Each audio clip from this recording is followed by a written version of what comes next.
Toffee is a sweet treat perfect for the holidays. I'm Marcia McDonald with Pacific Northwest Suburban Homesteading. Today, remote homestead accomplice Shauna Zimmerman teaches us how to make this amazing candy as part 3 of our very first class.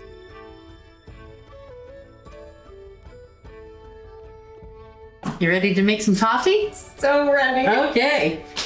So, the very important thing about toffee is that you use butter. Margarine will not work. If you use margarine or any substitute, it will fail. You have to use real butter. So, 2 sticks, 1 cup of butter.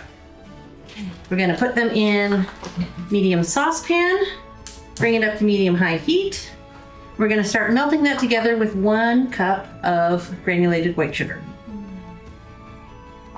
While that's melting, I'm going to stir it occasionally. We've got prepared corn syrup. I learned the recipe originally that it was supposed to be dark corn syrup, but I found out that the light stuff works just fine.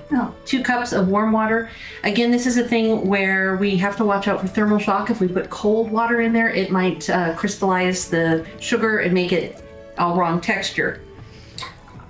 That's what we need. Is that 2 cups of... 2 tablespoons. I'm sorry. If I said 2 tablespoons, I exaggerated. You said 2 cups. I don't know what I'm talking about. Say it again. 2 tablespoons of warm water. That's what we need for the toffee base. We will also have prepared 1 cup of chopped nuts. I like almonds the best. And 1 cup of miniature chocolate chips. We want the miniature ones because they melt faster. And we will have on hand a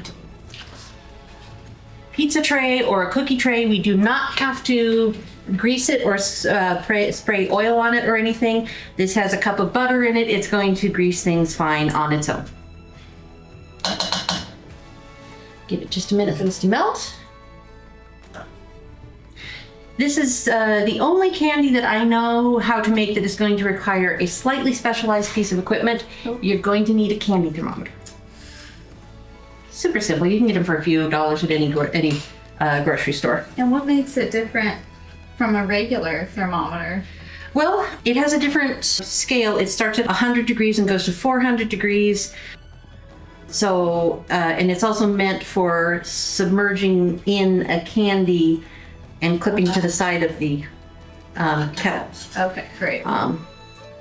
It doesn't probe like a meat thermometer. It has a probe. It just sits in it.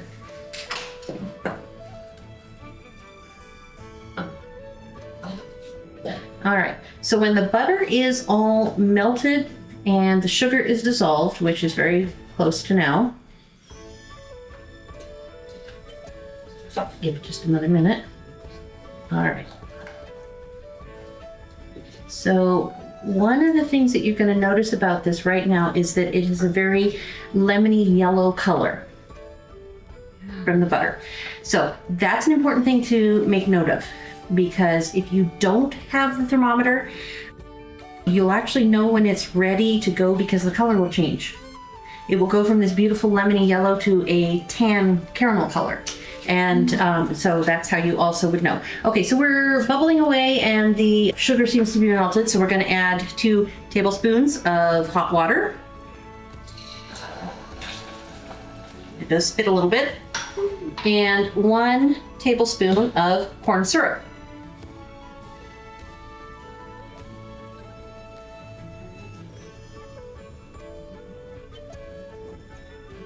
Okay.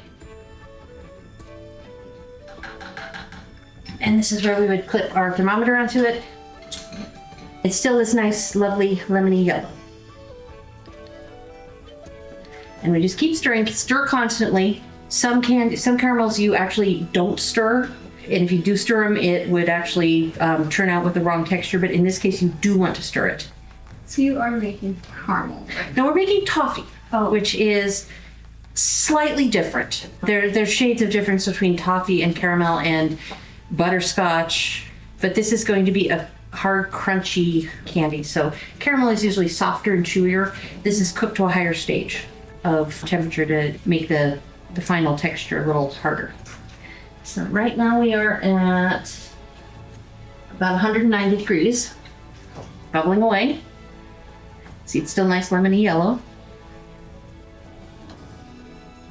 And there's a really lovely thing about this is that when you actually go to wash the pot, this stuff just washes right out. It's not sticky.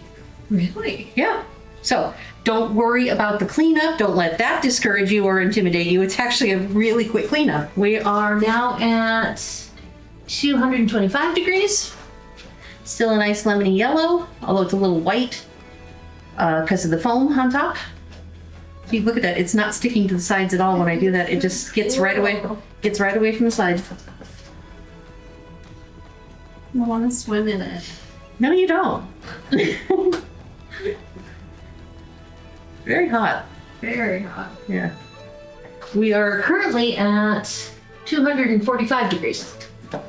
Going up. Yeah.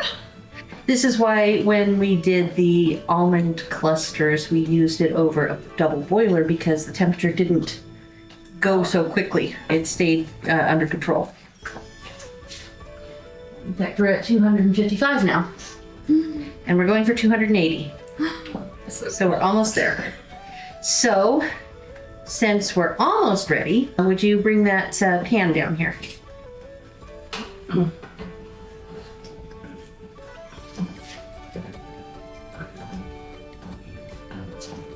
You're just gonna like pour this out on the sheet and then you're gonna sprinkle the... Well, we're gonna mix about half of the almonds into it. And then pour it out and then take care of the topping, which is quick and easy. Mm-hmm. Okay, we're at 265. Going up. You should have like a little graphic on the side that's like, That actually would be kind of fun. and it's like a little picture of Shauna's head as the like thermometer. This is your red hair. My hair is getting hotter. Yeah. Okay, we're at about 275. It's a little bit more, but it's not really lemony yellow anymore, is it? It's more of a getting a little more tan. Almost there.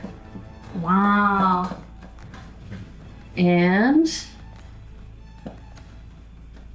you can actually see the darker tan kind of clustering around behind the thermometer. Okay, now you don't see any yellow at all now, do you? Mm-mm. Yeah. So that is telling me it is ready to go. So we're going to turn the heat off. We're going to put in half of the almonds. Okay. And we're going to work quickly here. Hot. Half the almonds. Stir those in very quickly. Okay. And then we're just going to pour it out wholesale onto this pan. Oh wow. See, look at that. It came right out.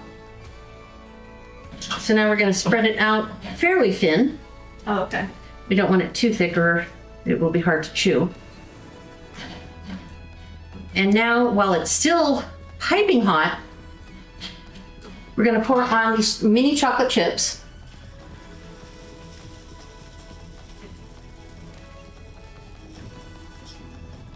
We're going to give them just a minute to melt. You can see they're already starting to melt. Doesn't matter if you get them around the edges. No, we're going to spread it around. We're just letting them heat up right now. Mm-hmm. Wow. Yeah, look at that. Oh, Yeah. melted. And that's why I get the mini ones, because they melt faster. Ooh. And the toffee is still a little squishy, but that's okay. You kind of want to squish this all together so it doesn't separate on you. It's like a pizza. Mm-hmm. See, and you just keep spreading it around and it kind of just melts and spreads out. And while the chocolate is still nice and melty, we'll put in the last of the almonds. And we just take the side of the rubber scraper that I didn't sully with chocolate, and we'll just kind of push them into the chocolate a little bit. Oh. You want to lick it? With this, yeah. Yes. So that's basically toffee. You have to let it cool. It takes a little longer than 15 minutes for this to cool, but when it is cool, you just pop it, break it into little pieces, and enjoy.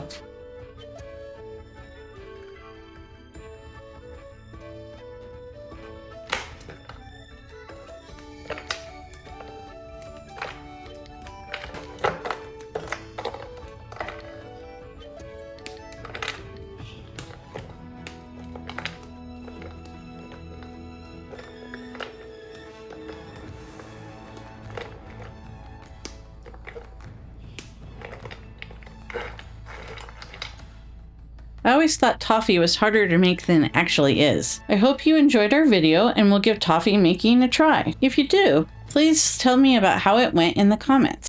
Thanks for watching. Please like and subscribe. Until next time, be curious, keep an open mind, and never stop learning.